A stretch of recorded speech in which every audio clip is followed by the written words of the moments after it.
Hello everyone, আসসালামু আলাইকুম। ঈদের পরে আজকে প্রথম শপে বসলাম। গ্রামে অনেক দিন সময় পার করে আজকে সুন্দর একটি দিনে আসলাম। তবে আজকে আবহাওয়ার মানে তাপমাত্রা একটু হট, অনেক বেশি তাপমাত্রা। ঢাকাতে আজকে ৩৯ ডিগ্রি সেলসিয়াস তাপমাত্রা।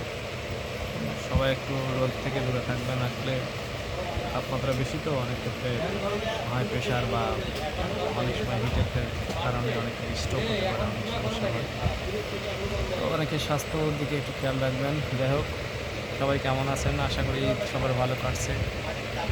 আর ঈদের পরে আজকে নতুন কিছু কালেকশন দেখালাম।